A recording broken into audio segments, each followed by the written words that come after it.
everybody, my name is Janvi. So today we are going to start our exercise 14.1 of chapter 14 probability. So let's start from our question number 1. अब हमारे first question में Philips दिए गए हैं. First part है हमारा probability of an event E plus probability of the event not E. अब एक इवेंट है E, ठीक है, उसकी प्रोबेबिलिटी को जब ऐड करते हैं probability of event not E से, तो मैंने इंट्रोडक्शन वाली वीडियो में बताया था वो हमेशा 1 के इक्वल होता है, तो हमारा आंसर 1 आ जाएगा. The probability of an event that can't happen is dash. अब कोई इवेंट हुआ ही नहीं है, हुआ नहीं मतलब कि अब आपके पास एक बैग है, उसके अंदर 5 ग्रीन बॉल्स हैं, 5 येलो बॉल्स हैं, और मैं आपको बोलूं प्रोबेबिलिटी बताओ रेड बॉल आने की, ठीक है, कि रेड बॉल आएगी, तो फिर वो तो अनश्योर इवेंट हो गया ना, मतलब कि वो तो हो ही नहीं सकता, आ ही नहीं सकती, तो ये प्रोबेबिलिटी हो ही नहीं सकती, कैन नॉट हैपन, तो प्रोबेबिलिटी इसकी 0 हो जाएगी, ठीक है. और इस इवेंट को क्या बोलते हैं? इम्पॉसिबल इवेंट बोलते हैं. ये मैंने आपको इंट्रोडक्शन वाली वीडियो में बता रखा है, ठीक है. नेक्स्ट है हमारा probability of an event that is certain to happen, जो पक्का है कि वो होएगी, प्रोबेबिलिटी उस चीज की आएगी. अब हमारे पास एक बैग है और उस बैग में सिर्फ और सिर्फ 5 ग्रीन बॉल्स ही हैं, ठीक है. अब मैं बोलूंगी probability of getting green balls, तो अब इसमें सारी ग्रीन बॉल्स है तो ग्रीन बॉल ही आएगी ना, ये पक्का है हमारे पास, ये सर्टेनिटी है ना इस बात की, तो इसलिए इसकी प्रोबेबिलिटी हमेशा 1 होती है, और इसको हम श्योर इवेंट कहते हैं, कभी कभी सर्टेन इवेंट भी बोल देते हैं, ठीक है. आगे वाले फिलिप्स में आएगा such event is called sure और सर्टेन इवेंट. उसके बाद फोर्थ पार्ट है हमारा the sum of probabilities of all elementary event of an experiment is dash. ये चीज आपको याद रखनी है, जितने भी एलिमेंट्री इवेंट्स होते हैं ना उनका जो सम होता है वो हमेशा 1 के इक्वल होता है, और जो एलिमेंट्री इवेंट्स होते हैं वो हमेशा 0 से तो बड़े होते हैं, ठीक है, एलिमेंट्री इवेंट्स, और 1 से छोटे होते हैं, ठीक है. वो ना तो 1 के इक्वल, तो देखो अगर वो 0 के इक्वल हो गए तो वो इम्पॉसिबल इवेंट आ जाएगा, अगर 1 के इक्वल हो गए तो वो श्योर इवेंट हो जाएगा. अब इसके बीच में होती है एलिमेंट्री इवेंट की प्रोबेबिलिटी, ठीक है, और जब उसको हम सम करते हैं वो हमेशा 1 के इक्वल आता है.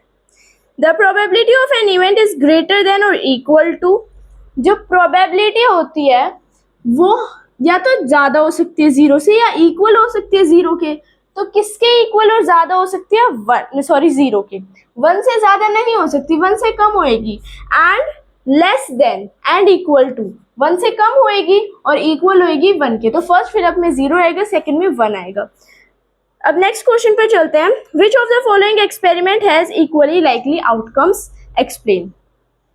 अब इसमें बताना है इक्वली लाइकली कौन से एग्जाम्पल्स है इसमें, किसमें दिया गया है, ठीक है. इक्वली लाइकली कब होता है? जब किसी भी चीज के होने की संभावना प्रोबेबिलिटी 50-50% हो, ठीक है. फर्स्ट पार्ट में a driver attempts to start a car, the car starts और डज नॉट.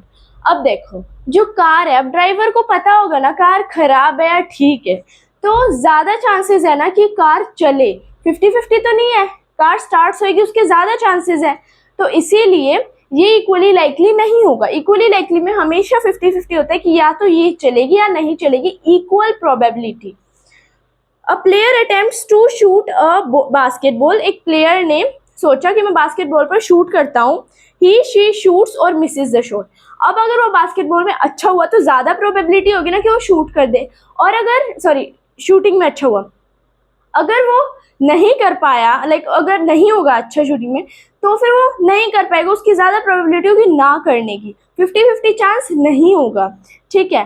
तो ये भी इक्वली लाइकली नहीं होगा. थर्ड पार्ट में a trial is made to answer a true false question. एक ट्रायल हुआ ट्रू फॉल क्वेश्चन का आंसर. अब एक बच्चा है, उसका एक ट्रायल हुआ है ट्रू या फॉल्स में आंसर देना है, तो आंसर करेक्ट होगा या रॉन्ग होगा, ठीक है. ये तो इसका 50-50 चांस होगा.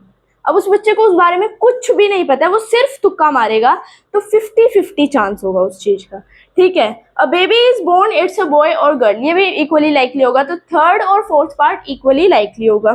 थर्ड क्वेश्चन में पूछा गया है, why is tossing a coin considered to be a fair way of deciding which team should get the ball at the beginning of a football game।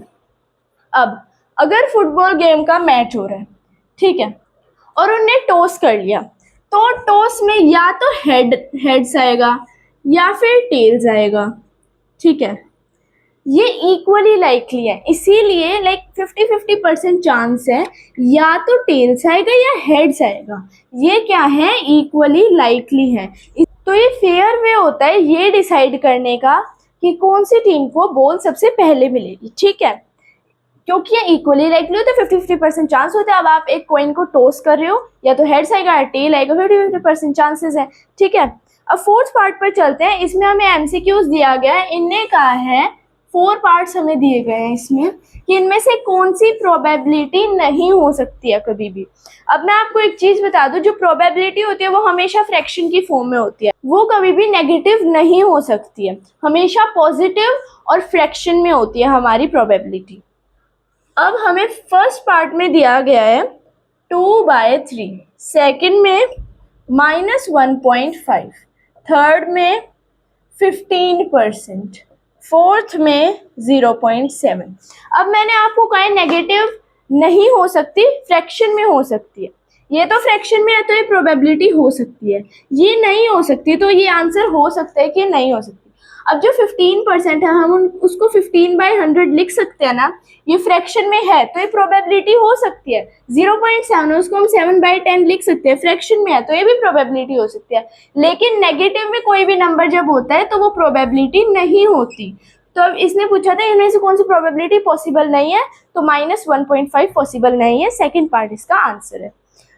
अब अपने फिफ्थ क्वेश्चन पे चलते हैं। इनने कहा है कि प्रोबेबिलिटी ऑफ ई 0.05 है, तो probability of an event not E होने की हमें प्रोबेबिलिटी बतानी है। अब देखो, जो प्रोबेबिलिटी ऑफ ई होती है प्लस प्रोबेबिलिटी ऑफ नॉट ई, वो हमेशा 1 के इक्वल होती है। अब इनने प्रोबेबिलिटी ऑफ ई दे दी है 0.05 plus probability of not E is equals to 1। अब ये यहाँ पे प्लस हो रहा है, वहां जाके माइनस हो जाएगा, तो probability of not E is equals to 1 - 0.05, ठीक है। ऐसे इसको माइनस कर देंगे, हमारा आंसर आ जाएगा। अब देखो 1.00, 0.05, 0, 9, 10, 5, 9, तो प्रोबेबिलिटी ऑफ नॉट ई हमारी आ गई 0.95, ठीक है। सो यहाँ पर हमारे फर्स्ट 5 क्वेश्चंस कंप्लीट होते हैं। नेक्स्ट वीडियो में हम आगे वाले क्वेश्चंस करेंगे इस एक्सरसाइज के। So if you like my video please like share subscribe to my channel. Okay, bye bye.